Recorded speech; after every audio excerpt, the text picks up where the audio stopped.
Welcome to the show, guys. I'm here today with my good friend Keyton Blocher. And in case you didn't know, Keyton Blocher is dying. Yes, I am. I'm actually doing pretty good for a dying guy. I'm just doing it quicker than most. So back in 2023, at the beginning of the year, I was diagnosed with Hodgkin's lymphoma cancer. And when I first got diagnosed, it was stage 3.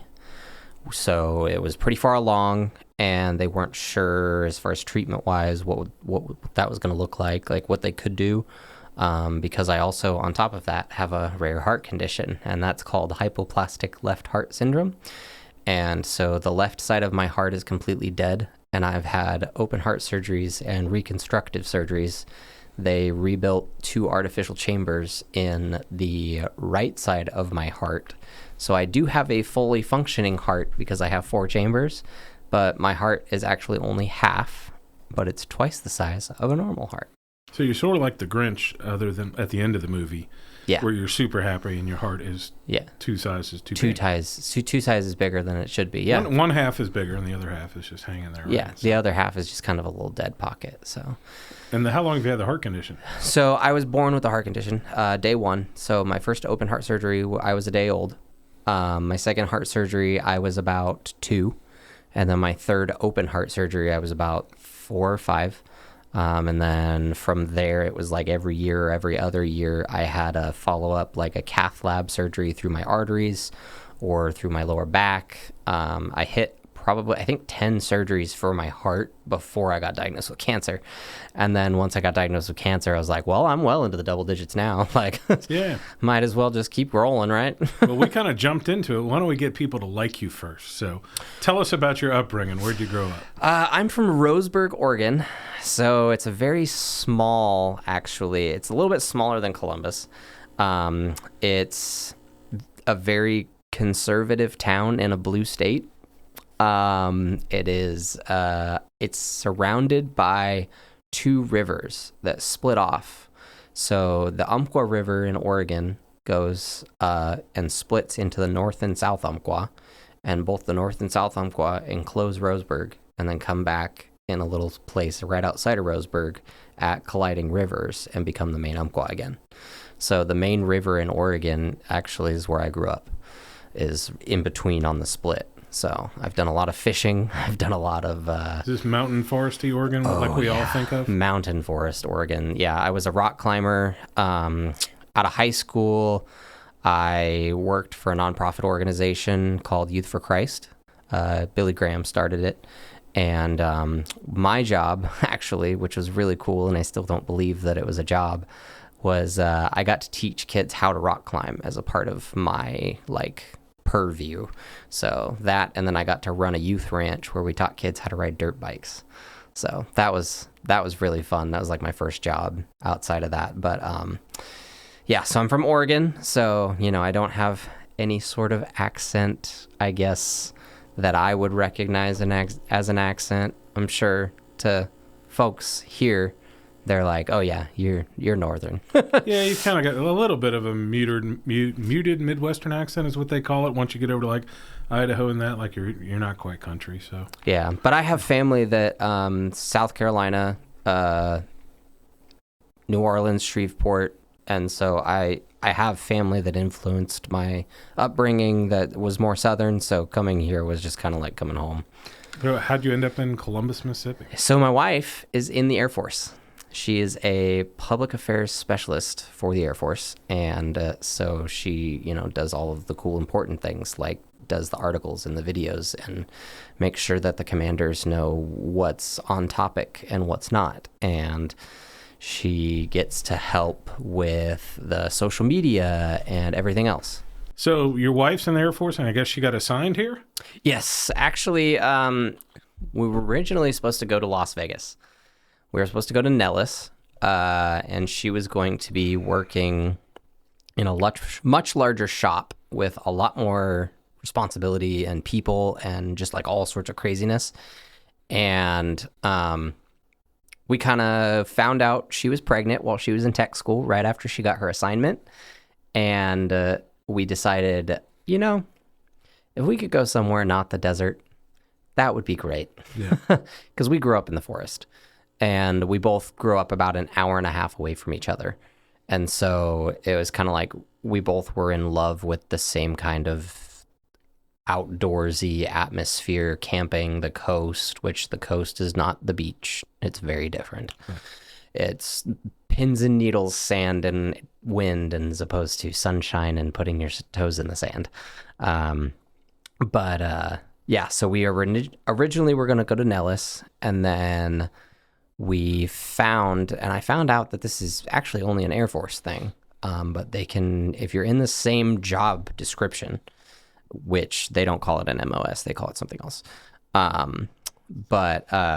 When you have the same job as somebody and you're at the same school and you both agree, we would like to swap spots, you can put in an appeal to like swap locations with somebody, as long as you guys are graduating within the time frame that they need your report in dates to be at the places. So my wife's friend at school was supposed to come to Columbus, and her husband's from Alabama, and they already actually had a house in Vegas because her husband is already in the Air Force. And so she was like, this would be perfect. We already have a house there. We'll move there. You guys take our duty station in Columbus. And we were like, great. And so we got to come to the South. So we kind of picked it, kind of didn't. But, you know. Yeah, as much as you can in the Air Force. As much as we could. I know she's gone up in rank. I knew her as A1C blocker before I met you. Yes. And so what's her title now? So now she's a senior airman. So she's... And that's extremely fast, by the way, for the amount of time y'all have been here. Yeah, she just hit her 4 years. So she promoted a little quicker than normal, mainly because after we got here, our son was born, and he had his health complications. He has the same heart condition that I do. But his is like the best case scenario, whereas mine is like the worst case scenario. Is it the same side and everything? Yeah. Yeah. His actually, the left side is alive enough and formed part of the heart that's called the apex, which you need for both sides to be able to run.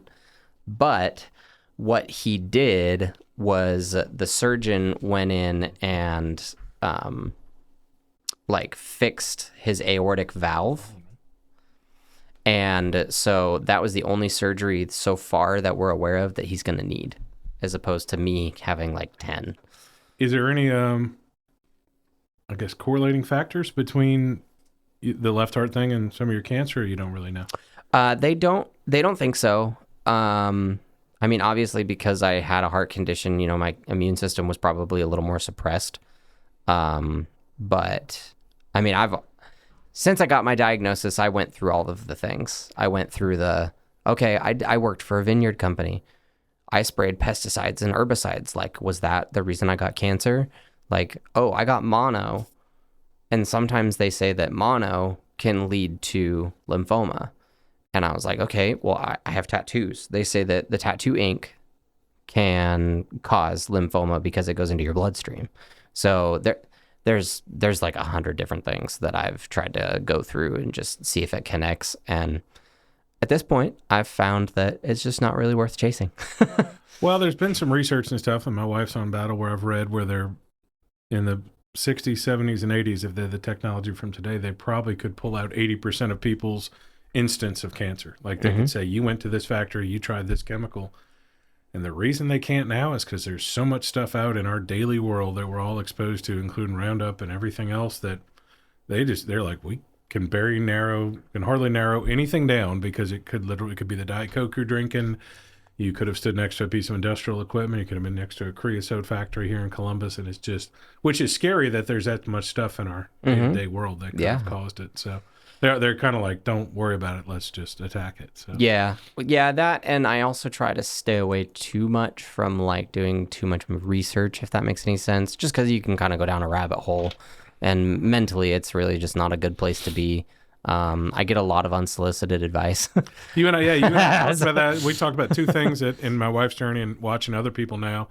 Number one is that the casseroles stop showing up eventually. Yes. Like, it's not that people don't have sympathy or that they get exhausted, but they're just like, at some point, it's not that they're giving up on you, but like, it doesn't fit the script that, they're still here. They're not either cured or dead. Yeah. And so it doesn't, human brains are only, in one direction can do compassion for so long. Like this is we're recording this during the Katrina anniversary week. I do not want to see another blue tarp or a retrospective or somebody tagging me in something again. And I know you and I talked a couple weeks ago at lunch about that, where it's like people call you and like, you should try turmeric and you should try blueberries. Try not eating at all. And you're like, well, I only weigh $100, $150. I can't. Yeah, I can't not eat. I Yeah. gotta eat something. So. Yeah. The biggest one I've heard a lot is you should cut out sugar. You should go gluten-free. If you did this, you wouldn't have cancer. If you ate this, your cancer would be cured. If, I've heard about this study and I'm like, okay, I get enough emails. I subscribe to MD Anderson's research journals. I subscribe to the Lymphoma and Leukemia Society, which puts out articles about new research and clinical trials. I'm tracking the research. So I'm I try to tell folks I love that you're thinking of me, but I don't need the help, if that makes any sense. And that's been a really hard thing to learn how to do, is to tell people yes, but no. I love you and I want your support and I want you to be, I want you to send your positive thoughts my way. And I love that, you think about me, but I get enough of this specific thing already that I don't want to just keep hearing the same things over and over and over again. Well, and there are a lot of stuff where you'll what are you taking? You're taking this, and you really should be just eating apple cider vinegar or this, and you're like, okay, I'm gonna try chemo first. I'm gonna side with the physicians and doctors who want me to succeed and are in it. And again, watching through my wife's stuff, because she had two things, which was the breast cancer itself and chemo, but then an autoimmune response to that. A lot of the stuff you'll go and the experts we saw online are say the first stop you need to make to see if this is peer reviewed, and the second stop is see how many people were in the study. Mm-hmm. There's a lot of studies you hear about on Facebook and people citing on TikTok and Instagram that were 10 or 12 patients. And there's not enough correlations there for you to know if that's worth, they tested 12 people and 2 of them had a miracle thing. Well, okay, great. Good for what them. About the other 10? Yeah. Well, and also it's a weird balance too, because you also have to if there's only 12 people in it, that means you probably don't qualify. And for somebody with a pre-existing condition, like a heart condition on top of the cancer, I don't qualify for a lot of things. It doesn't help them. Because they want me to be healthy otherwise, other than the cancer, which is kind of counterintuitive because they're trying to kill me with chemo, but the cancer's trying to kill me. So it's almost like which one's just going to do it faster. Yeah. And so far, chemo's been doing it slower. This regimen that we're on now, we're hoping it either keeps it at bay or shrinks it in some sort of way. But we're just not sure where we're going from here. So they've said tentatively 2 to 5 years is my optimistic range of how long they think I'll stay alive. Not to get too deep too fast, but is there and I have a couple other friends that I know that open-ended terminal, same amount of time. And both of their comments have been, part of their awake at night sweaty dream thing is, can I wait out technology and AI and all this other stuff? Because it's curing stuff, smaller things, but quicker than they're sequencing genomes and doing all these sort of things quicker than they expected. And he's like, well, they told me 5 years, and I'm worried that 5 years and 2 months, they're going to be like, hey, we fixed everything, Yeah. Is that in the back of your mind anywhere? I hope they come up with something, or can you just not really succumb or sacrifice to that? I try not to dwell on it, but I do think about it every once in a while. It comes up more when I do get a email from the Lymphoma Society. I got one the other day that was like, hey, the UK is doing this new promising study that actually boosts your own immune system to fight the cancer without harsh chemicals like chemo. And they've seen longer life expectancy. They've seen better overall health, because chemo, it really in and of itself, it takes a bunch of stuff out of you. Yeah. And then I did chemo, and then I did radiation, and now I'm back on chemo. And I'm pretty sure if I wouldn't have made a conscious decision to take care of myself, I probably wouldn't have made it through chemo, radiation, and then chemo again. Well, there's a huge pushback in the breast cancer community of overdiagnosis and overtreatment from the small lump that they found and stuff. That's part of the reason it was trailing behind itself. But 7 years ago, whatever, they said, okay, you really don't need to get checked for breast cancer until you're 50 instead of 40. And there was a pushback on that. And by the way, my wife got tested on her 40th birthday and they found it. But there's some pushback on, oh, y'all are finding this small lump and doing, shocking surgery to the body of double mastectomies and chemo and or radiation and all this stuff that could be doing more damage than if you just let the cyst or whatever mature 10 years. Now, I understand there's 5% of the people in that case that would have died in that interim 5-year time period, but they're saying, I don't know, if we're killing the goose for the gander or just being too aggressive. Now, you have something more than a little brown dot on a scan, though, correct? Yeah. So it started off kind of down in my lower abdomen, and then it moved up to my neck. And then I did chemo, and I didn't pass the first round of chemo. So I tried another chemo, and I didn't pass the second round of chemo. So I tried a third round of chemo. And the third round of chemo that I did was called ABVD, which is the aggressive one for Hodgkin's lymphoma. It has the red devil in it, which is the one that's toxic to your heart. And so they were very, very cautious to give that to me because they were worried that my heart wouldn't be able to support it. Lo and behold, I am not claiming that I'm impressive, but the doctors can't explain why I'm still doing as good as I'm doing. My cardiologist, I just saw him a week ago, and he said, your heart is as strong as ever. He's like, you've been through chemo, almost 10 rounds now of chemo and a round of radiation, and your heart doesn't look like it. He was like, it looks like it's had no change at all, which is great. But I was telling somebody the other day, getting a good news appointment is almost harder now because it's like, okay, I'm glad that's going well. I wish, everything else was going well because then we could just be moving on with life. But it's still like, okay, now we go back to, okay, well, at least that problem's taken off my plate. Now I can worry about the other one. So, but we're trying to find something, and I don't know what is going to come out in the next year or 2 or 5 even. They're trying all sorts of different things, but I'm supposed to get connected with a medical journal. They want to do a case study on me because I am actually considered the first recorded case in history of hypoplastic left heart syndrome with Hodgkin's lymphoma cancer at this stage. And I told them, I said, if there's any research that they want to do, any questionnaires they want me to fill out, any extra blood work they want to do to use for testing, I was like, if I'm dying, do what you need to do. Because if the only thing that I leave behind is that the next person that has this combo gets to live 5 more years because they attacked it a different way from the beginning, because they went, well, this guy handled it this way, so we can do this. That to me is uber important. So when and where did they first discover the cancer part of it? The cancer, so I started having fevers, and at 102, 103 degree fevers. So not light fevers. And I would actually walk outside of the hardware store and I would just stand in the sun in the middle of the heat in Mississippi, and I would put a jacket on. And people around me were like, something's not right. You're going outside because you're cold in the middle of the summer, and we live in Mississippi. It's 100 degrees outside, and you're putting a jacket on. And so I was like, yeah, you're right. And then I got to the point where I had such a high fever that I almost passed out. And then I lost 20 pounds in 2 weeks.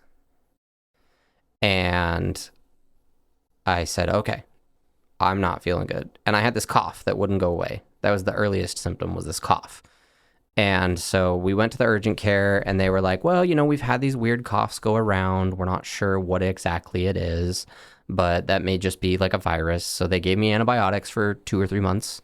And Assuming as they do, don't have a 1 of 1 non-Hodgkin's lymphoma yeah, left heart disease test hanging on the wall of yeah, urgent care. exactly, in Columbus. Yeah, you Yeah. can't blame them for that. Yeah, the Weekends Plus urgent care didn't have that capability at the moment. Yeah. So what they did was they just gave me antibiotics, and they basically were like, "Oh, you have an infection. Go home.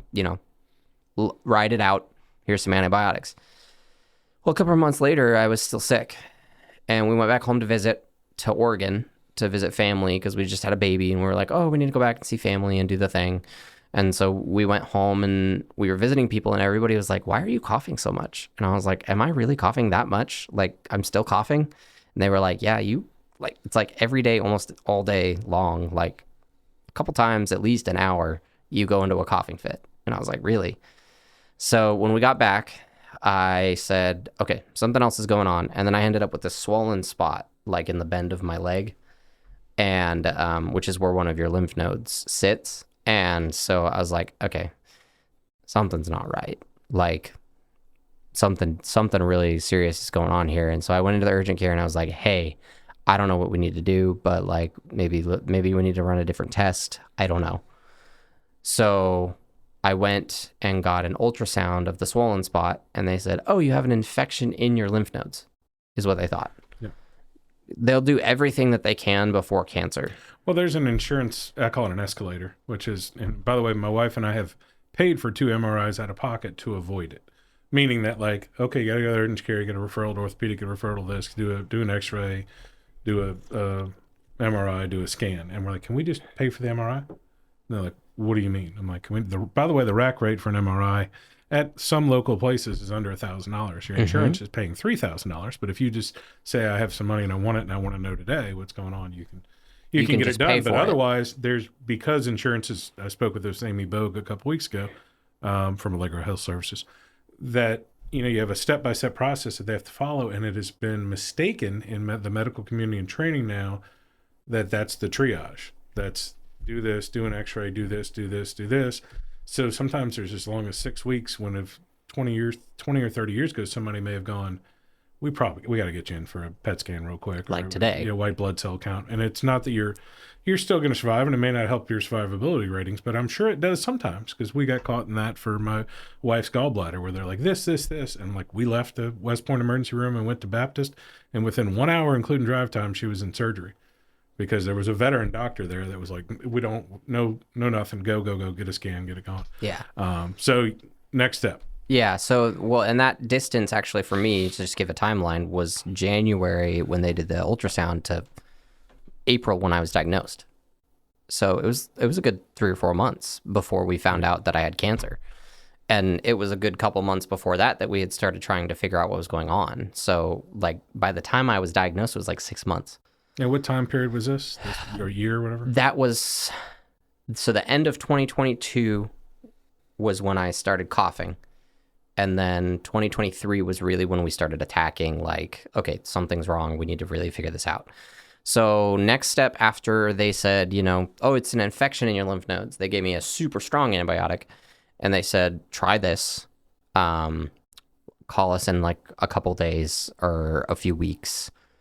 Somewhere in between there. It was like 10 days, I think. And they were like, "Let us know if this is working." And it didn't work. And so they were like, "Okay, we're going to prep you for surgery. We're going to do a biopsy." And so I was like, okay. And so they did a needle biopsy, which is just where they go in and they pull a little bit of it out, like a little chunk out with a needle. And results came back inconclusive. So then I had to wait another 10 days because you have to pause medications to do surgery. And I got another needle biopsy.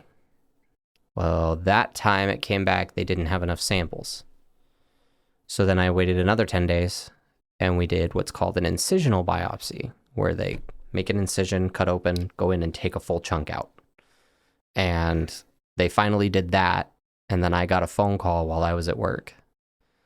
And I stepped outside and they said, "Hey, the doctor wants to talk to you personally. We're going to transfer you." And I didn't think anything of it. It's a military clinic, sometimes you just don't know how to read the room, I guess. And So I was like, okay, yeah, that's fine, whatever. And he goes, hey. And I was like, what's up? And he was like, so we got your results back from the latest biopsy. And he was like, I'm not going to sugarcoat this. You have cancer. And it was like, I had just gotten hit by a truck. Like, it was just like this. Well, crap. What do I do now? Like, what do I do? I don't know what to do. Yeah. And one of the phrases that I've kind of coined during my journey is nobody talks about. And then I'll lead on to follow with some problem that I have with the system or the treatment plans or just the joys of having cancer. Yeah. And nobody talks about that phone call. I've seen some stories of some people where they're like, I got that phone call in Target, and they're like, I can't go back to Target. Or they're like, I got that phone call in this car, and so I sold the car, because it's such an emotional thing. And I looked at my boss and I said, I have to go. I have to leave. I have to go home. And he was like, well, what's going on? And I was like, I'm really sorry. I can't explain it to you. I have to go talk to my wife first. And he knew I was waiting for results on something. So it wasn't like a just trust me, I got to go home. It was like oh, okay. Yeah, you do what you need to do.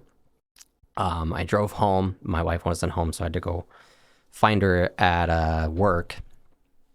And they said I have cancer. And her first response was, she just kind of, my wife is the sweetest person, does not use profanity, doesn't say anything bad about anybody. She was like, well, F. Like, what are we supposed to do? Yeah. And I told her, I said, I don't know if you can get off for the rest of the day, but just let me know, if there's anything I can do to help. Because at that point, I still was like, I'm sick, but I feel okay enough to go out and do something. I was like, I'll go get you lunch, or I'll take you home. Like, we can just go home. She still had to work for the rest of the day. So she had like a couple hours left. So she stayed, but and then I started doing all my phone calls to like my mom and my grandparents and all of them, and that was really hard. At this point, did they know? Did they just say you had cancer? They didn't give a definition to it, right? They just knew it was cancer. And so then I went in to get another biopsy, because that's a different biopsy that they have to get. And so I got another biopsy to get a type biopsy. And at first they said, oh, you have non-Hodgkin's. And I was like, great. That's like one of the most curable cancers. And I heard from a lot of people, if there's one piece of advice that I can give anybody, is if somebody gets cancer, no matter what type of cancer it is, don't ever say to them, oh, well, at least it's the good cancer. We heard that a lot with my wife's fight with breast cancer. And yeah. And back to your hearing the story of it, like we were fortunate enough that when we went for her scan on her right for her 40th birthday, the x-ray tech literally, like, he came out of the room and he goes, you need to stop. We need to set up an appointment right away. And, they're not allowed to tell you like we saw a lump or something, but like in his eyes, like the second year x-ray tech guy was like, and then, so we knew, like we went outside and knew, and then I think it's 2 or 3 days later, which was on my wife's 40th birthday. They were like, hey, by the way. And the two biggest lessons that we learned, which is what you're alluding to here, is that they will dismiss your pain like nobody's business because of some of the like we say, the insurance, the beat down of the industry, and you have to fight for your own health care. They will let you die. Yeah. And it's not because they're bad people, but until you get to MD Anderson or until you talk to the doctor themselves and catch them in the right mood, these people are surrounded by death. They're surrounded by struggling. And 90% of the time, everything does fit. Oh, you've got this. You've got an infection. Go down that track. Oh, you've got this. You've got non-Hodgkin's. We'll get it through. You're going to lose some life, whatever. And the rarer you get on it, or the more, as in my wife's thing and your thing is much more serious, that it's people aren't used to it. And so you have to get in front of the person who's used to it, which you may have to fight for a whole year to get to the right doctor at MD Anderson who's like, okay, it's still bad.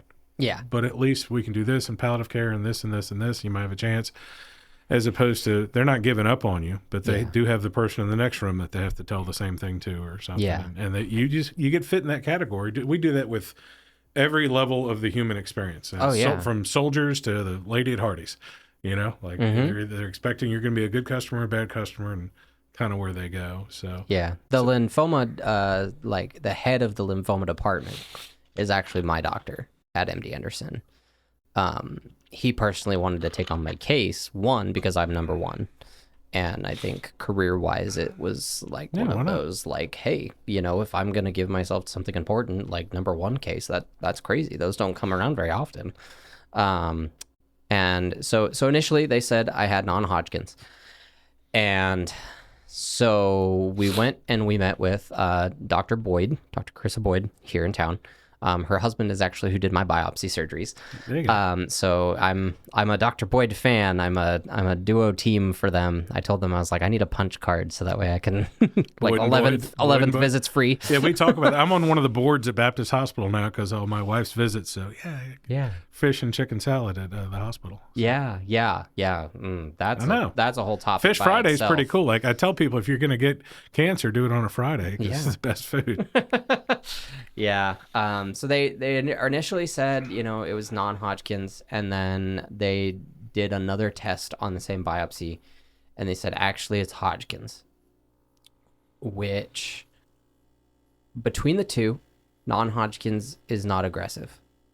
Hodgkin's is very aggressive. So they had to change the way they were going to treat it. And that was why they initially thought, we don't know how we're going to do this because of your heart, because usually we just attack this like crazy and just go aggressively at it. And young people like me, usually if they're in relatively good health, they make it through it and they survive. But being that I have a heart condition and I was already kind of 80 years old before all of this, because of my heart condition. I've had 10 surgeries. I mean, my body's pretty beat up. I was still pretty physically capable, but I mean, I was pretty beat up. And they were like, we really don't know how you're going to tolerate this. And so I kind of made it my mission to like make sure, like when I had good days, that I was building my body up to continue to fight. Because if I didn't take those steps to eat a little bit healthier, try to make sure I'm getting more protein, try to make sure that, I'm actually gaining a little muscle mass, or like, that I'm actually active and getting blood flow going, I don't think I would be here anymore. I think I would have probably not made it through a lot of things. And there have been a couple of close calls over the last 2.5 years of just like, I'm laying in a hospital bed and I'm just in pain and drugged so heavily that I look like a zombie. And my wife was like, there were times where I didn't know if you were going to come home. Like, we just didn't know. And that's the side of it people don't see. And kind of to your point of like, the casserole stopped coming eventually. It's because we don't post about those things. We don't talk about those things. Again, my coined phrase, nobody talks about the hospital stays and the sleeping on the couches and the not knowing. Again, even though I'm on one of the boards now, they fixed the couches in the NICU in the fifth floor. So there's some people with newborn fathers are finally having to not deal with the pain, because that's about an equal pain. Exactly. In case you ladies are watching, is giving birth and sleeping on that couch for 2 nights. It's pretty rough.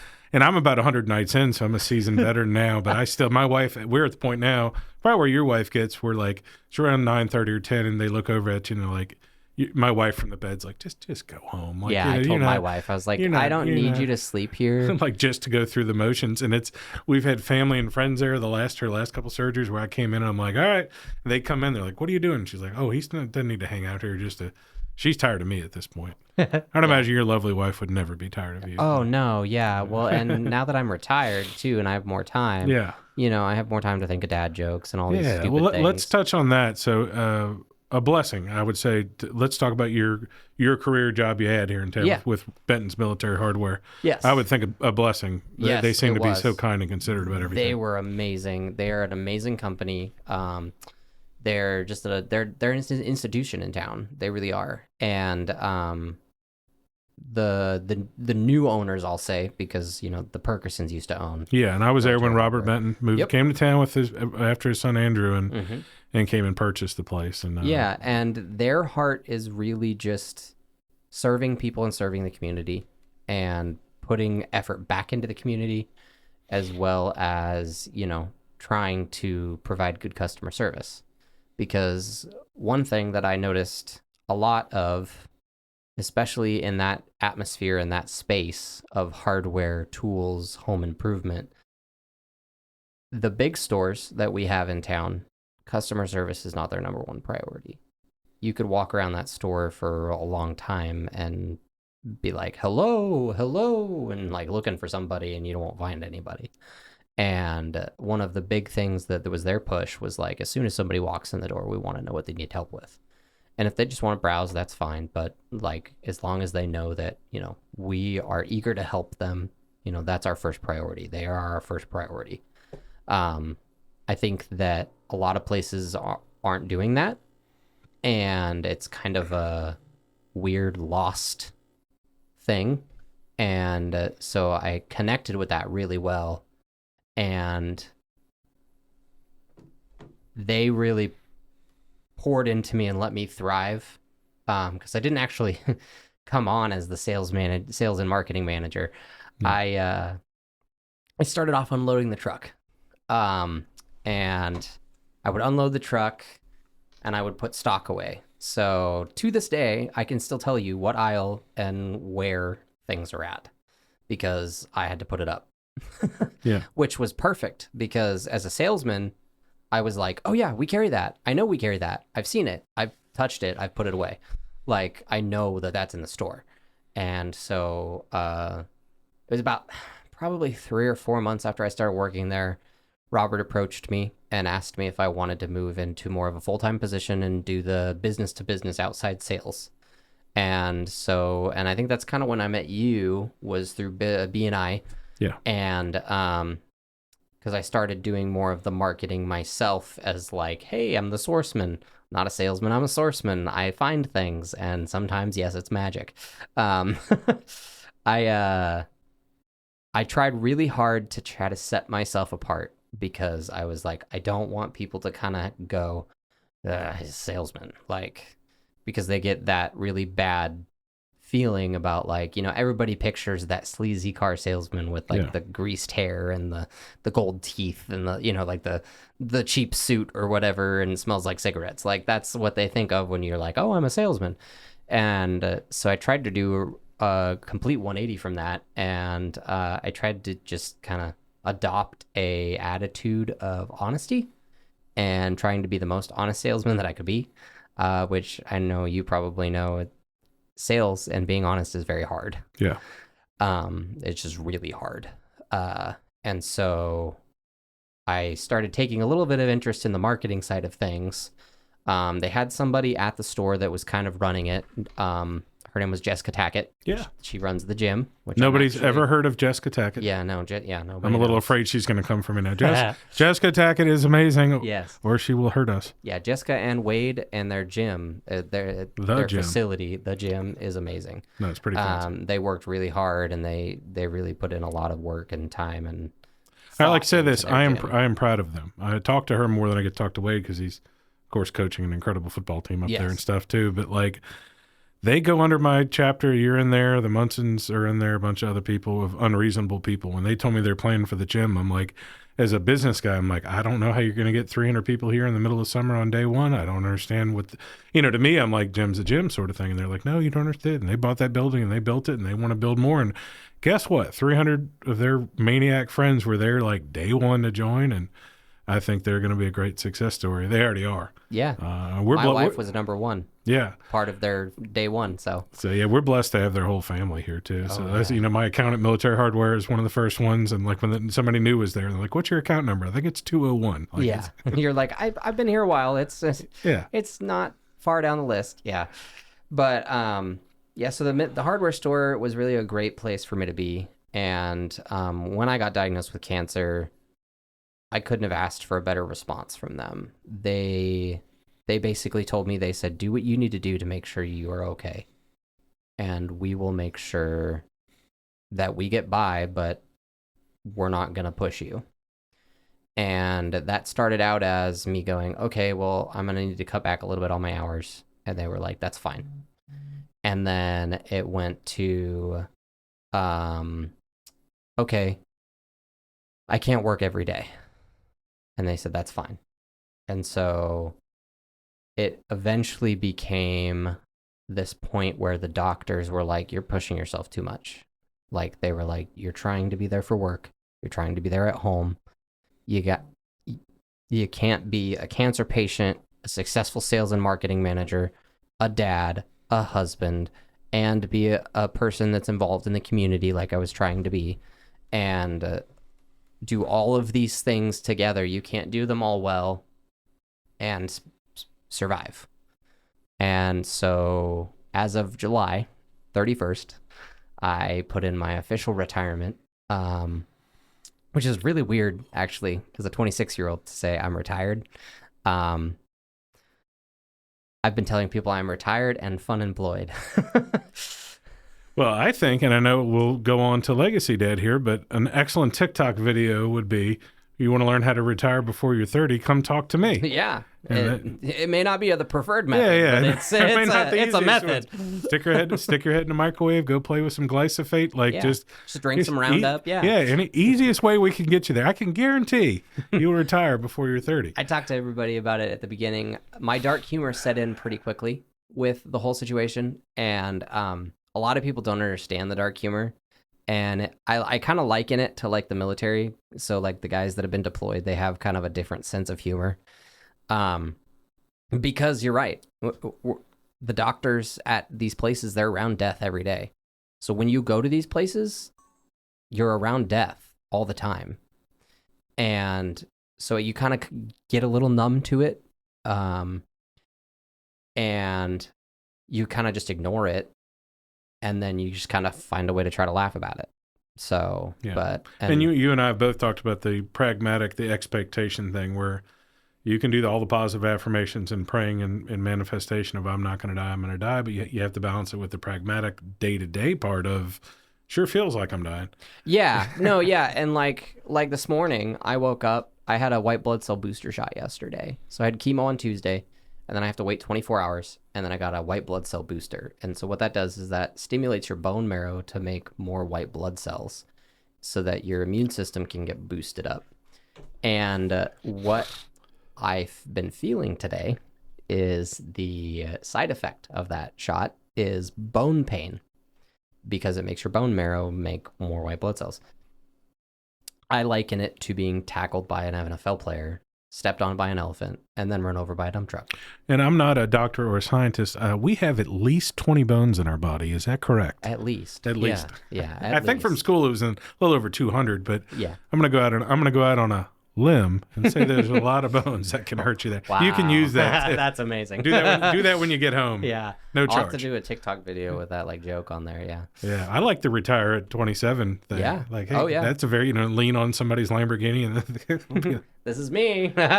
Yeah. No, and that's actually something too, with the retirement and knowing that I'm terminal. We've been working really hard. I've been creating my bucket list, which is super weird at this age. I never thought I would need it. I've always kind of put things in my notes in my phone of like, oh, hey, this would be a really cool experience. Like, I would love to do this.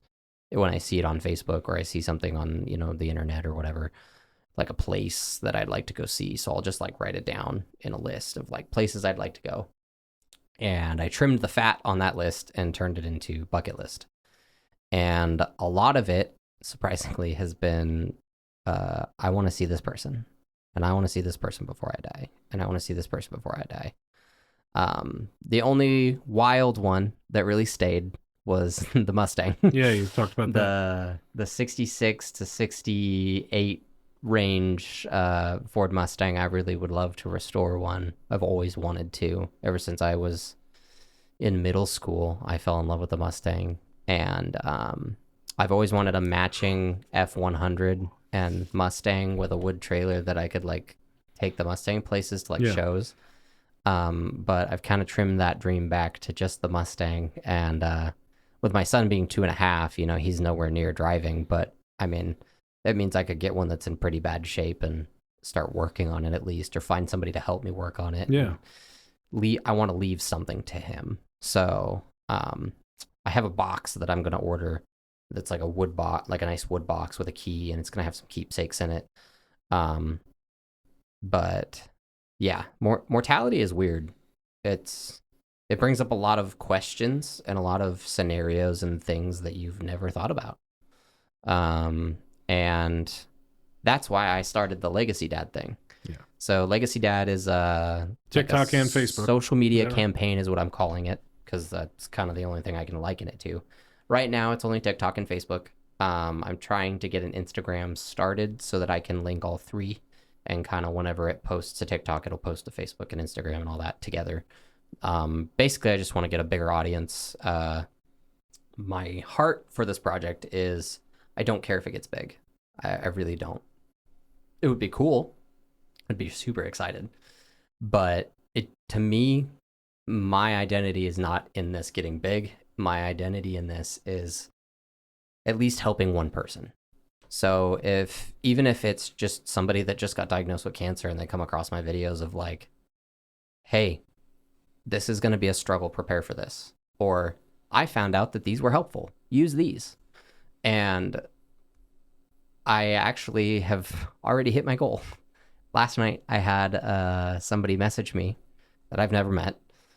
And she said, my husband was just diagnosed yesterday and he's 32 and we have 2 small children and we have no idea where to go. We're lost. And she was like, I'm really glad I found your videos, because she's like, you're talking about the things that we're going through. The most practical being talking about parking spots, or or how I wish we thought about it when we were doing it. My wife didn't have that long in chemo, but like going there was, you could have it's an all day thing. You could have a beautiful soul going there, and like I would go with my wife and last an hour, and I'm like, talk about like you're exchanging energy. I'm a big fan of that. Of like, it's part of the reason I like having the show is that you might get to one person, or you're just learning more about somebody or trading energy with them. And it's tough because if people go in there, you could be the most fun, energetic guy in the world, but you sit there for 7 or 8 hours around all the beeping and Judge Judy shows, and eventually you're eaten alive. Are you a Judge Judy expert? Oh my gosh, it's Law and Order. It's old westerns in black and white, which I'm fine with the westerns. I don't typically care for Law and Order too much. My wife got addicted to Law and Order, I believe, doing chemo, and every night at 6 o'clock while I'm watching marketing videos and sales training stuff, she is listening. Dun, dun, dun. Yeah, like in the other room, like dun dun dun, dun, dun, dun. And you're like, oh, it's 6. Yep, right on the clock. Sorry, Desiree. Yeah, well, hey, it's okay. Chemo changes all. She of won't us. be watching it. She'll be watching dong dong. We're going to insert the noise here. Yes, please do that. That would be amazing. There are some things that like I got addicted to phone games at the beginning of it, because the ABVD, the really big chemo that I did, because of my heart condition, I have to receive chemo slower. So my infusion days were 8 hours. Whew. So I'd go in, I'd get my port accessed, and then I would sit there hooked to a chair, or I would be in the chair. I'd be hooked to a pole, and I would be getting medication for 8 hours straight, and it wouldn't stop. I mean, there would be like a 5-minute break in between for them to change the bag for medications, but other than that, I wouldn't get a break. And fun fact about me, I am different no matter what I do, apparently. And so I react to chemotherapy, and I react to getting a blood infusion. So my lower back specifically, starts spasming and then sends my body into like all of the muscles in my body tighten up, and I start to like hold my breath.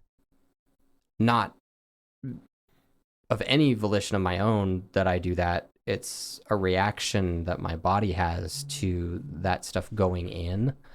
And so they have to pre-med me with like Benadryl and pain medication on the front end.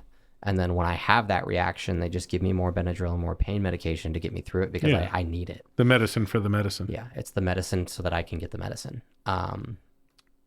It's really funny because I always end up with the new nurses that are training, and I always have a reaction on the day that I have a new nurse that's training. And the veteran nurses are kind of funny because they're like, "Oh no, this is great for them because like they get to see like it's not always the same mundane everyday day to day like treatments. Like I'm glad I could be of help." And I'm like, yeah, I've always been a weird case study and had 6 people in the room. It's fine.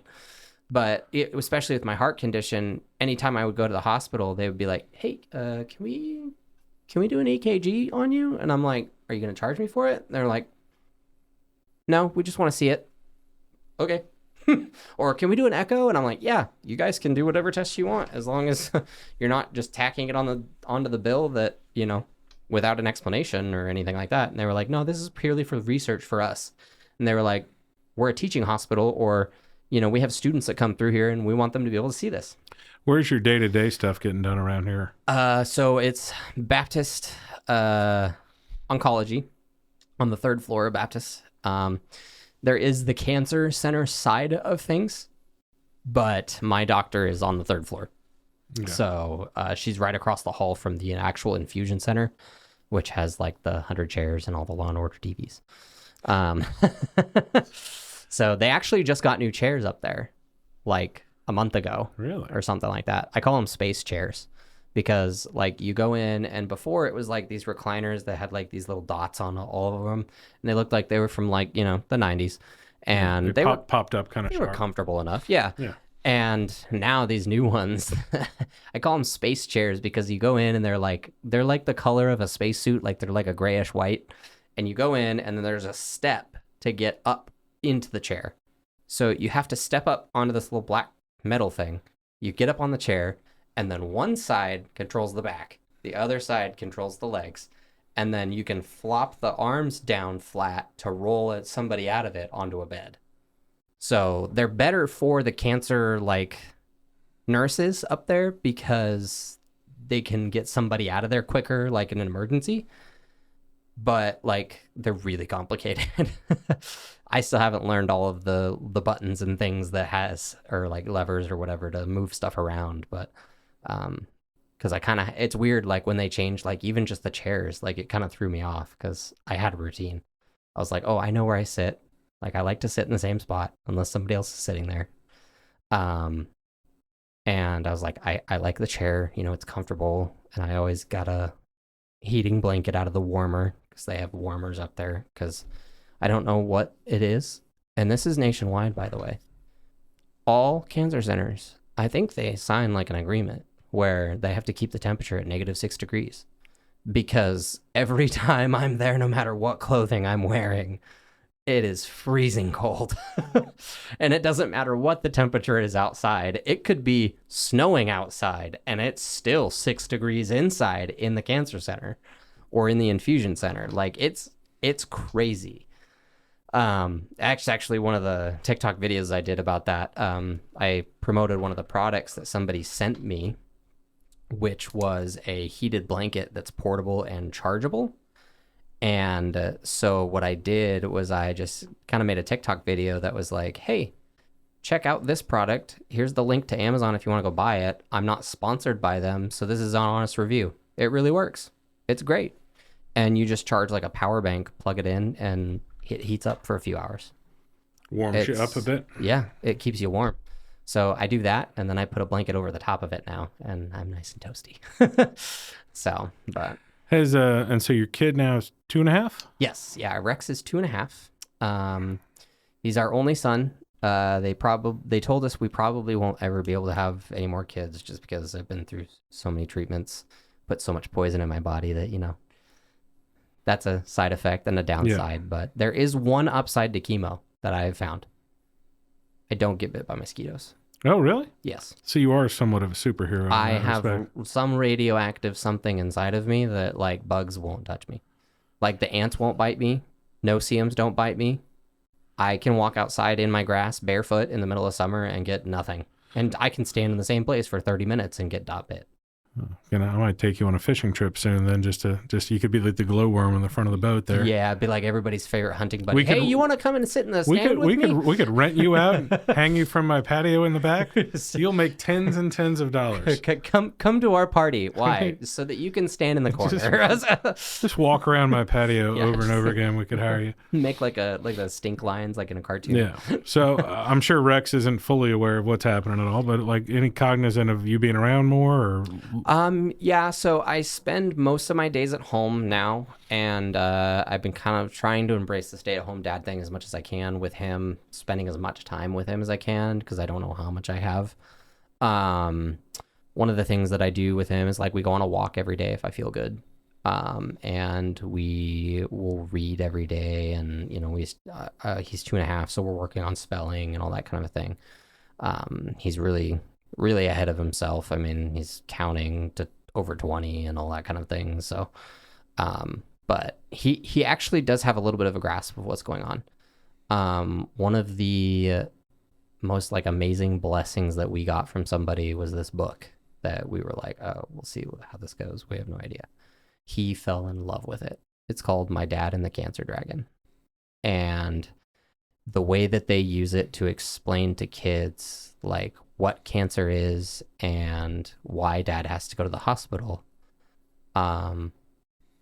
it's really, really well written. And it's written with kids in mind of like their innocence, protecting their innocence, but also like, you need to know this because this is in your family. Yeah.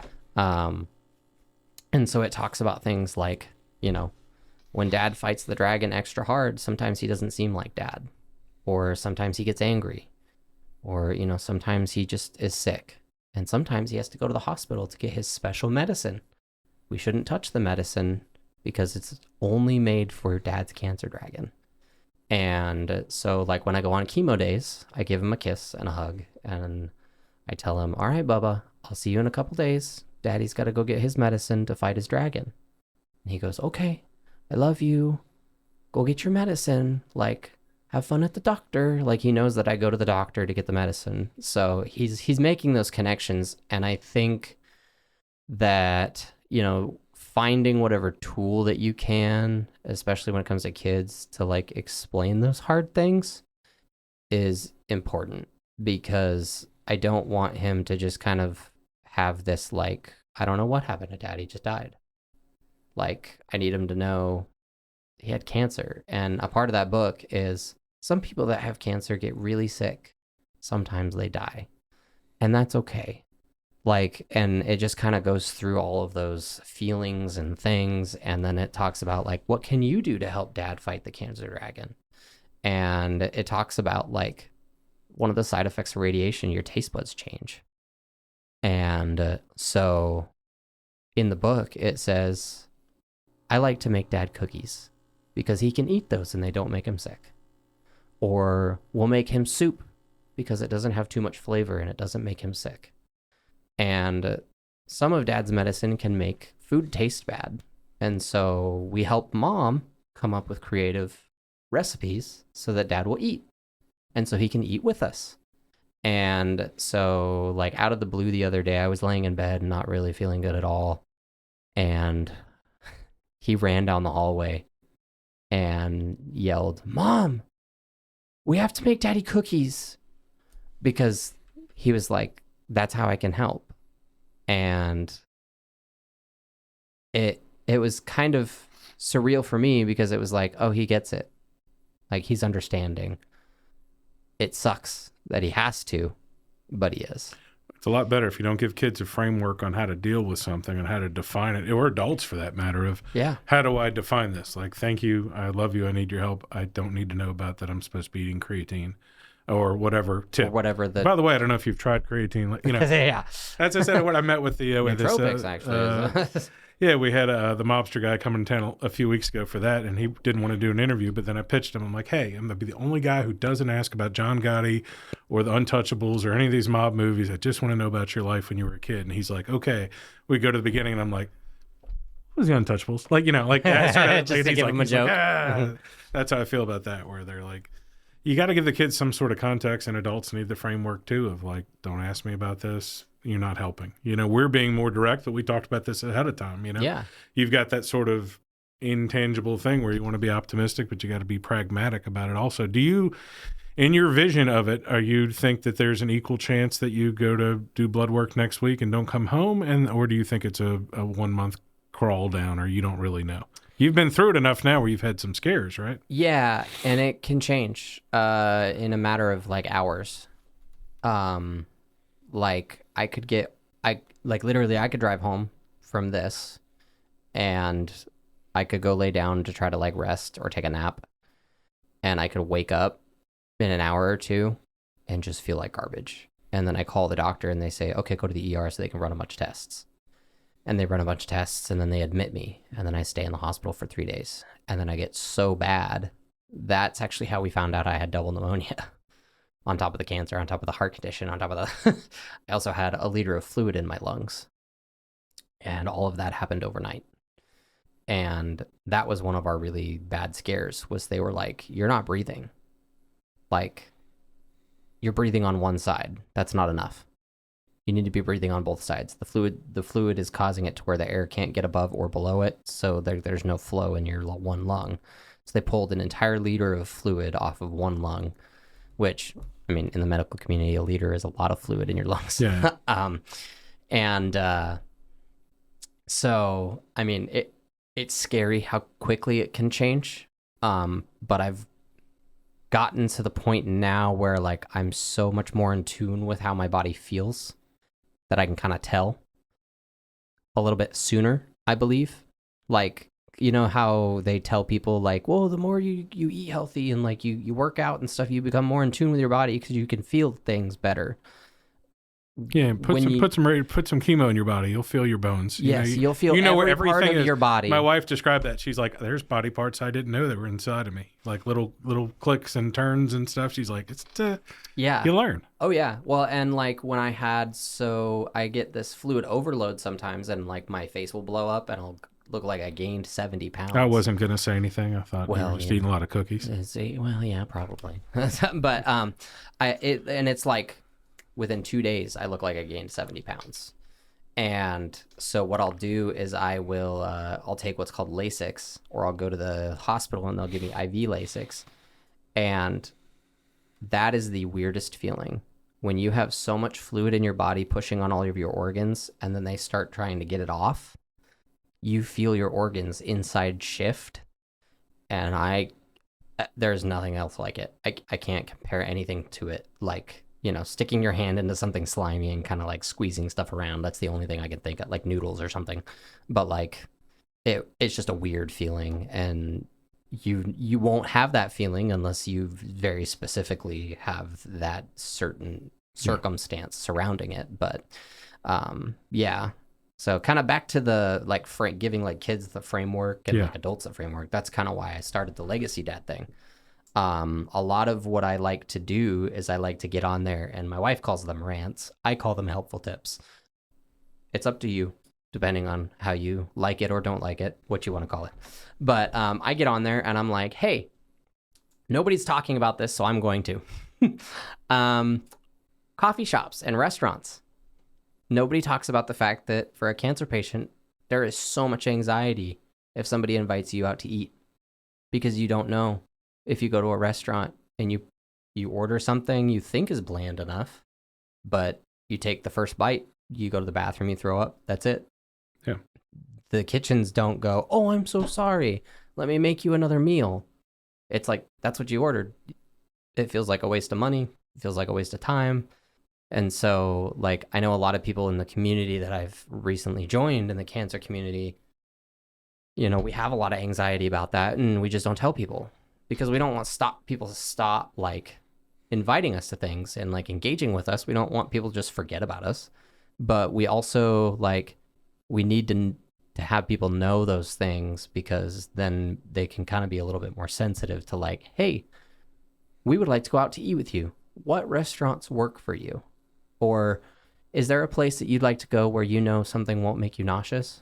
Yeah, speaking of casseroles, please don't, Colin Krieger, don't make me spicy red beans and rice and drop them. Yeah, well, and with my chemo and everything, my gut got really affected by that, Yeah. and my spice, I can't do spice anymore. My favorite flavor of Doritos used to be the purple bag, Oh, the the deadly sweet and ones, spicy yeah. chili. Yeah, I can't even eat those anymore. And that's like mildly spicy compared to like a lot of the things that I used to eat. Like I used to cover things in Cholula and Tabasco and all sorts of stuff. So Yeah, well, and part of that goes into, I've had these discussions with the Fergusons from the Rowdy Foundation and stuff with autism, and I have a couple of friends who have disabled children, Mhm. and we dealt with her with our wife. There is a human instinct to both judge, be afraid, and everything, and it probably goes back to when we were allegedly apes or whatever, or just cavemen, of being afraid of somebody who's injured or hurt. That they're not going to be able to go on the kill with us, and it's deep down inside of us. And no matter what people say, they may feel sympathy when they see somebody in a wheelchair, but there's something deep inside of them that goes, if something goes down, it's not happening. And again, as we talk about when the casseroles stop coming, that happens with meals too. And if they have one bad experience with you, they're just like, and I I've guess seen I it, can't yeah, help. Yeah. yeah, or they just feel like they should be respectful and leave you alone, which being alone isn't the most fun thing in the world. So Yeah. Well, and like one of the things that I tried to do before I started the whole Legacy Dad thing, I used our personal Facebook to do this. I would just put long paragraph stuff up there and go, I really hope somebody makes it all the way to the end of this. And I would just say, like, things you don't say to a cancer patient, things that you can say instead that are more helpful, like telling somebody, let me know what I can do to help. As awesome as that is, and as great as that puts the pressure on the person that has the illness and doesn't feel good and doesn't want to ask for help yeah, to ask for help. And so I gave alternatives. I was like, if you're at the grocery store, call them. Hey, I'm at the grocery store. Do you need anything? Or I'm in town. Do you need anything? Or I'm going to stop and grab some food. Do you want me to grab you something? Or like, hey, have you been out of the house today? Do you want me to come get you? I need to go to the grocery store. Are you okay to do that? Do you feel good? Like, I'm not sick, so like we can go out together. Or yeah. like, you want to go get coffee? Like, a lot of people just they offer the help, but it's not that they're not sincere. It's just they don't know how to help. It's open ended. Anything I can do to Exactly. help. And I had some people who regretted offering that at our worst situation, where I'm like, I got 3 kids, like they all need rides. Like I don't need a chicken salad. I need kids broth here, this done here, and at the tough parts. Yeah. And yeah, when you're trying to do something generous for somebody, be specific. Like you can say, hey, I got some from you. I'm going to surprise you. Like you brought me a great picture today. Yes. Doesn't really fit into our podcast, but it's pretty awesome. Oh, It's it's not amazing. Yeah, look at that guy. Yeah. Just laying I there don't know with who a he pool is, stick, caressing it. Love it. That was something I did for the Golden Triangle Theater. It was for charity. It was so for charity. It's whatever. I don't look back on it. We all have things in our past. I made a few bucks. Had a nickname.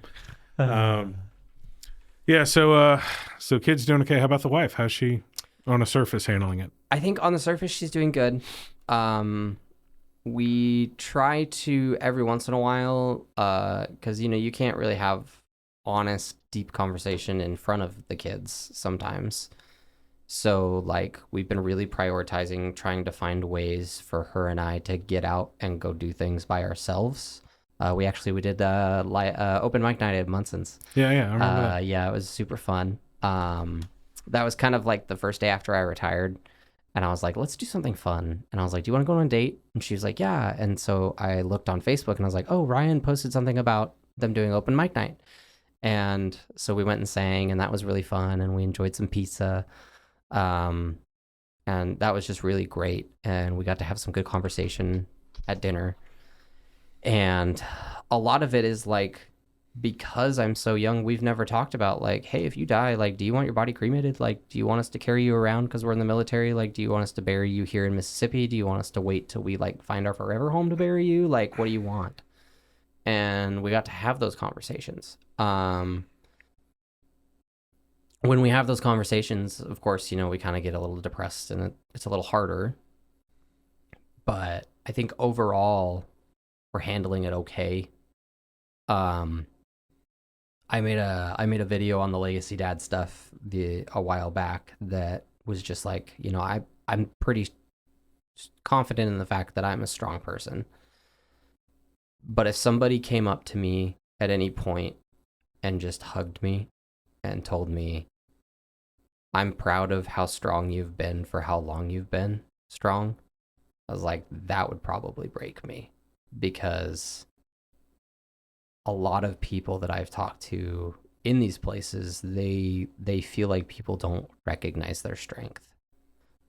And a lot of it comes from like people try to sympathize, and so they're like, "Oh, my great aunt's uncle's cousin's dog's grandpa had cancer." Yeah, and it's blah, the blah, hardest blah. thing not to do. That's in all forms of life, and there's some instinct to where people aren't listening to you. That if I respond to every single thing with my wife, my wife had this, but you are trying. It's an empathetic thing, but then you're also like, you're trying to think of something to say. Yeah, all the and time. I'm like, well, I'm really sorry for you that happened to them, and they're like, oh no, but it's okay because they survived, and it was like, great, you want cool. I'd say you want a cookie, even though your son's good at making cookies. I'm it's like, not, you want a gold star? I'm not gonna like. Thanks for bringing those feelings up, and they don't mean to do that. Like people aren't out to get you.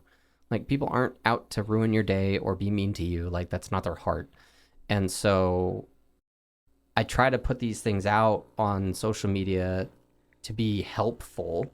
One, to just create a little bit more peace for like people that are in the cancer community, but also to like educate just, I say normal folk, yeah. non-cancer people or people who haven't been touched by cancer in a way, so that, if eventually at some point in their life they do have to, say to somebody, I'm really sorry, let me know if there's anything I can do to help. No. What do you need right now? Or what would be the most helpful? Like even those questions are better than let me know what I can do. So yeah, the legacy dad thing really has just kind of been my main focus right now. But we're trying really hard to do the bucket list thing. We really want to go on some short trips here and there. We're going to go actually this weekend. We're leaving Saturday. We're going to drive. We're trying to do like day trips and maybe stay at an Airbnb a couple nights, but like kind of low impact, One of the videos I'm going to do for the Legacy Dad is actually going to be traveling with cancer because it's a whole nother animal. I'm sure you guys know. Well, just in our talking a lot the last 10 days, you had 2 days where you couldn't do anything, whatever. And then the next day, like today, you're like, hey, let's I'm go fine. to the moon. Yeah, that's great. Let's go for a run. Like, I'm like, I'm fine. Yeah. And that's the thing too, is that I think a lot of people get this misconception of like, oh, but you look good or you don't look sick. And I'm like, oh, thanks. I try not to. Like, I don't want to look like I'm dying every day. So I'm glad that I don't. But a lot of people, like, if they don't see you looking sick, they forget that you are sick weirdly. And so they'll kind of write it off as like, oh, they're better. Back to us being cavemen. Yeah, we're fine. It's part of the reason I shared some of my wife's stuff, and I share good stuff all the time. And if something's bad, I'll make mention of it too, because that's all people can see. If you don't give them a high sign that something's wrong, you people are usually, if you're dealing with other stuff like addiction and other things, you don't really notice it. You can see it in hindsight. Yeah. Like I could tell the signs there, but it's hard to step up and go, oh, my friend's in trouble. Mm-hmm. Yeah. And especially with you, like you're a relatively svelte guy anyway, a relatively thin guy when I met you. And like, so like, I didn't notice like, oh, well, I guess he did lose 20 pounds in 4 days. Yeah. Yeah. It's pretty hard. And then it was 40 in 2 months. Yeah. And so part of the reason you're on the show is part of what you and I have been navigating it and through and myself and a lot of your friends and family is how do we help you with this? And you're kind of timid about begging for it, but you need help and you've been forced to retire. So by the time this is airing, I think you're going to be interviewed with CBI today. When this airs in a week or so, or 2 weeks, we'll have like a GoFundMe set up and sort of a bucket list for you. I know we've talked about doing it. We're going to do it. And then we're kind of navigating like, hey, do y'all know somebody in Boston who has an Airbnb? Or, when you have this list or know anybody who can find me a cheap Mustang or whatever. Because there are people that'll be moved to do that. And you're as cool as a person, a good father for what you're sharing to get it. It's just, I know from the hindsight, it's hard enough to ask somebody to go get the milk and bread for you. It is. And then you're going, okay, well, I need this. And then the same battle we've had before that we're like, he doesn't look like he's dying. Which is conversations people don't have out loud. Like we don't want to do a sad little video of you sitting in a wheelchair and be like, please give $5 or whatever. Yeah. But some of it needs to happen if we want to help a kid and make some miracles happen. So talk about some of the things that are on your bucket list that aren't I need this for therapy or I need this for just life. Yeah. So real quick though, before I do that, I did want to mention that one of the best things that we did was my wife created a registry on Amazon with like the drinks that help me focus on things, the linen shirts that allow me like in the heat, like I don't overheat, I don't like my sun exposure, some of the medication I have to be careful. We put on there this guy. This is my Ring-Con ring. It keeps track of my blood pressure, my oxygen, and all of that, and lets me know if I drop, and it goes to my phone. So like things like that we put on the registry, and people would buy it and send it to us, and that was super helpful. Like because we could add things on there as we needed them, or like something that I wanted to try to see if it would be helpful, and we got very blessed by that. That's actually how my wheelchair ended up getting here, which I do have a wheelchair. I have used it. I have had to use it. I don't use it every day. And that's also one of the misconception things is I have a cane and I have a wheelchair. I use the cane more often than I use the wheelchair. But the wheelchair we keep around and close by just in case my wife has to evacuate me from a spot by herself. Because when I get into pain and I can't move, she has to carry me. And that turns into your dead fish weight's probably over 200 pounds, I would think. Oh, yeah. My wife is incredibly strong. Yes. But it's helpful to have things like a wheelchair because I don't expect her to just throw me over her shoulder and carry me to the car. Like, you know, and I try to help, but like my muscles fail. Like I can't physically help. And so that was a really big help. But so like, okay, bucket list. Gotta make sure you might miss one, but we'll add because we're gonna have the Amazon wish list on this video thing here. Ding. Yeah. Somebody's gonna insert that. Perfect. Then we'll have the GoFundMe in there. Ding. It'll be on there, and then we'll figure these other things out because we're going to keep talking this about because you got to talk it out. This isn't something we've had 3 or 4 lunches since you kind of retired, and you got to figure out how to vocalize it. How do we give ourselves some framework? Yeah. How do we allow ourselves to give and receive casseroles ourselves? Yeah. Because it's easy to tell yourself that everything's fine. Yeah. Well, and I'm trying to do things too that like also provide something for somebody like that feels like they're a part of it. So like. I designed these stickers. This is actually my face. I took a picture of myself and asked AI to make a photo of me, but more handsome. And, and then I said, put my TikTok name at the bottom of it. And this is what it came up with. So this is the Legacy Dad logo. So that's actually for you. And our AI overlords are both wise and powerful. All praise. They are great. It's a useful tool.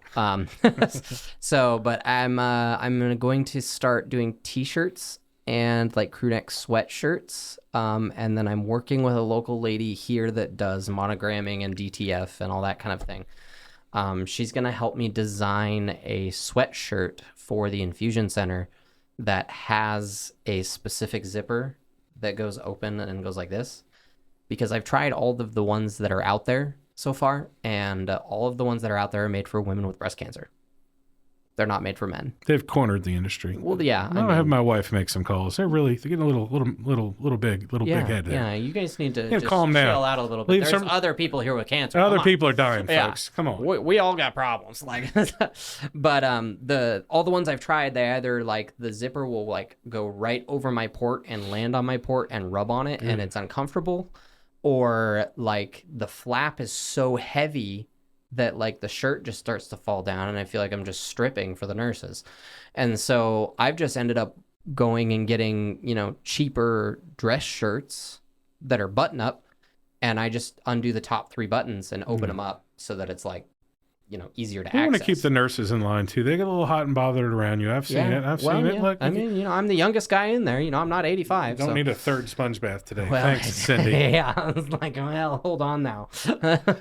Speaking of all that time, before we get to your wish list, I want to think of all the time. How many chemotherapies have you had? Like, how many treatments do you think? Oh, goodness. Well over 100. Well over 100. Okay. I've been to Baptist at least 100 times.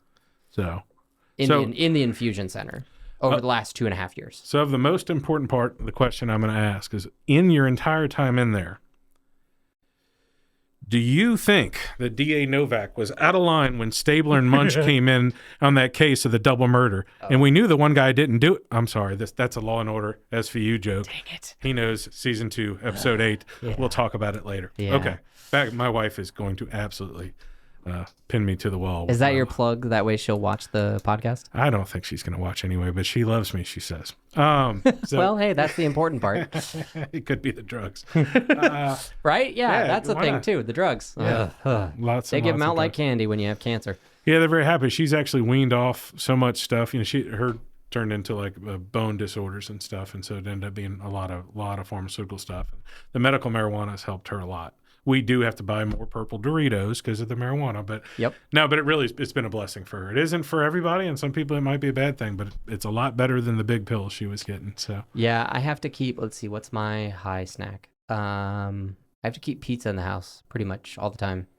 Like, even just like, you know, frozen pizzas, like from Kroger or whatever. yeah, I do have my license, so but I do like the oils and the drinks, like powders you can put into Yeah. drinks, and then the pre-made drinks, and that has helped my pain more than any pain medication has ever.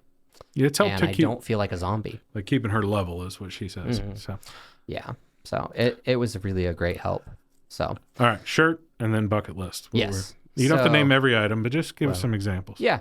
So one of them is going to be like a shirt with a little pocket on it, and it's going to just have the Legacy Dad face on there. I wanted it to be a t-shirt with a pocket because I think that having a pocket on your t-shirt is just so handy. And back when I was a little kid, somebody told me one time, I don't even remember who it was, but they said, "Man, Keyton, you're handier than a pocket on a shirt." And to me, that stuck with me. Yeah. Like, that has always stuck with me. And so if I decided to myself, if I ever do a clothing line of any sort, I'm going to put a pocket on the t-shirt because I've been told I'm handier than a pocket on a t-shirt. Sounds good. Yeah, that's a part of my, like, I know just enough about everything to be dangerous, but like not enough about anything to be a professional. And my brother calls me a master of useless versatility, so I can There probably you go. put you in there too. So. That's a good explanation for it, actually. Yeah, I just tell people that these are all pro tips from an amateur. There you go. So we got, all right, so Mustang, a trip to Yes. Boston. Yeah, that was to see I've always somebody wanted to there. go to Boston. I had a buddy that was in the Coast Guard that ended up there, and I've seen photos. And yes, there is a joke about Veggie Tales and Boston in the fall, but I've always wanted to go to Boston in the fall and see like the leaves change and all of that. And Boston is also just such a rich historical place. I'm a history buff. I'm a history nerd. My wife is a history buff and a history nerd. My favorite president is Teddy Roosevelt. Hers is Abraham Lincoln. Pretty sure if he's still alive, she would divorce me and go marry him. She's just a fangirl. She picks the popular ones all the time. I don't know. I mean, Roosevelt's he's knocking on top 5, but he's not Lincoln. He's not Lincoln. He's not out there killing vampires. His rookie card's not that worth. Yeah, that much, I so. mean, yeah. How many vampires has Roosevelt killed? Honestly, think about it. One tops. At least one. Yeah, he had to. Yeah. He was around then. But So, no, Boston. yeah. Boston has always been kind of a dream of mine to just go visit. I've always wanted to go to Jackson Hole, Wyoming. I've never been to Charleston, South Carolina, which is where my dad is from, and I've never been to Alaska either. But that's not really on the list because I don't think I would make it. Can there. she It's arrange too you cold. get in the back of a C-130 or something? Them just dropping you? The military does have like possibilities for like transfer or like transport, but like the legwork of doing that versus getting a ticket on a plane is like 7 extra steps, I think. I have a lot of friends who are like in politics, obviously, and they work for years to get this one thing to do this other thing, and I'm like, you know, if you just went and bagged groceries at Kroger for a couple months, like you could just like the amount of work it takes to save the $400 or to get the job on this board. I'm like, if you just got a grown-up job for a little while or sold enough shirts. Yeah. So Yeah, but I want to help fund that as well. But that it's going to be a part of the GoFundMe, which I know you and I kind of talked about that as far as like a GoFundMe. How much do we ask for? And I kind of try to do my research, and I saw some of these astronomical numbers, up in like the 250,000s, and it was literally just like people saying, we're going to set it at such a large amount so that, if it keeps getting picked up and people keep donating to it, it has a longer lifespan. Yeah, like a shelf life. I mean, the more people donate to it, even if they're $5, the more people see it. Sometimes it's like catching lightning in a bottle. We had Keith and Margie, a group, two musicians, blues musicians here, who I'm hoping to get on the show. They had a fire at their house in East Columbus a couple of years ago, and somebody started one real quick, and it wasn't catching ground. She's like, "Hey, can you share it?" I'm like, "Would you care if I restarted it?" And she's like, "Well, why?" I'm like, "Well, not behind closed doors in the business, but it's got a happy picture of them on the front, and it just says help Keith and Margie." And I said, "Watch." And I switched it, and I said, waited till right before the 5 o'clock news, got the news to cover it. Then I put it, unfortunately, the only sad black and white picture I could find of Keith and Margie, the only one, and I posted it in like Keith and Margie House Fire Fund. And like, they didn't get $100,000, but they got like 12 grand, enough to get out of their house. And everybody, they deserved it because they had helped people, much like you've helped people. Yeah. And sometimes you got to catch lightning in a bottle. Sometimes you have to somehow, we had a girl in West Point a few years ago who's passed away since, but like it got picked up on the Ellen show before Ellen came out as a bad person or whatever. Nobody likes Ellen anymore. But at that point, the exposure was good. So it went from, $4,000 locally to 30 or 40. Yeah. Because and you don't never know if the Ellen thing will push into millions, Yeah, So you never know if it'll get picked up by somebody or famous person will see it and go, wow, that's really cool. I'm going to share this. But if you don't ask, there's somebody who'll be listening to this who's like, hey, I want a trip to Charleston at the Golden Triangle Theater thing, and I haven't turned it in yet. Would you like it? Yeah.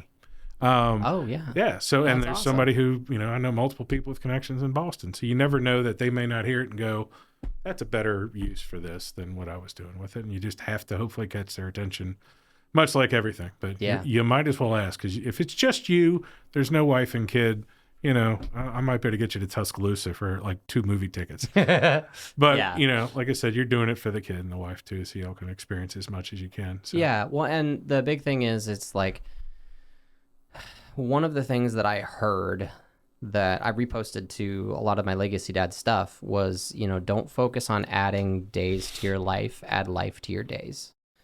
And when you can create lasting memories, at this point, I've kind of learned you just kind of throw money at the problem. Like, if somebody blesses you with the money to throw at the problem, I want to go teach my son about history. If that means that all 3 of us get to fly to Boston for a couple of days and stay at an Airbnb or stay with somebody that has a connection up there, then great. Like, that's what I'm going to do, because I don't have guaranteed time left. And so with the time that I do have, if I'm still waking up every morning and I still relatively feel good and treatment is not causing me to like just be in bed all day all the time, I'm going to do as much as I can to try to make those memories before I can't anymore. Yeah, and well, we've got a presidential library right there at Mississippi State, and they're building the new one in the next 2 or 3 years. So there's one reason to keep alive, even though Grant's not from here. But we got it's a power. I'm not from here. Power of politics. So much like Grant. Yeah. There you go. So see, you're walking in the same shoes there. So. Exactly. Yeah. So we'll have, by the time this comes on, we'll have the GoFundMe started. We'll have some framework of a wish list. We'll have you on your way to Charleston. We'll you're going to be on WCBI soon. So WCBI a week or so ago, whenever we actually produced this thing. So. Yeah. I also would like to kind of plug, if you don't mind, at legacy.dad is my TikTok for the Legacy Dad stuff, and then Legacy Dad on Facebook. And it's that logo is the picture. And if you find it, I think you follow it. Yeah, TikTok and Facebook. And, you can find it through Colin. You can go to Colin and I'm easy to find. Just type the word in Colin. And, I'll show up somewhere. Yeah, he's a big deal. Not quite. So we'll get that going. We'll be set, and then we're going to have you back again. Like I said, we're just going to keep talking through this till. Yeah. I don't know if we'll figure it out, but God will figure it out, and we'll be there in one place. So. Exactly. Yeah, and we're kind of going through this whole thing of like, God can do amazing things, and we've seen miracles before. So there might be a day where I just wake up and it's gone and the doctors can't explain it. But I'm preparing for the worst. I'm preparing for it to not go that way, just in case, because I don't want my family to be caught off guard. So, but yeah, that's kind of where we're at. It's just education, positive vibes, loving everybody, trying to make sure that everybody knows that, yes, we do still need help, but, we're not going to just beg, obviously. I'll do some begging for you. And myself, I have a little more fun on the way out. And in case you didn't know, I love you and I'm very proud of everything you've been through. So thank you. I you're appreciate one of my heroes around here. Well, thank you. Even though you're a little goofy looking. So. Thanks for being on the show today. We're going to have you back soon, all right? Yes, thank you. Hey guys, thanks for listening to the podcast. My name is Colin Krieger and my day job is real estate. If you're looking to buy or sell, I'd love to talk to you. Or if you just want to sit and talk real estate in a no pressure situation, I'd love to help you. I work with RE/MAX Partners in Starkville, Columbus, and West Point, Mississippi. I can help you find an agent anywhere in Mississippi or anywhere in the country. Just reach out to our office at 662-327-7705 or find me anywhere when you type in 662-329-SOLD.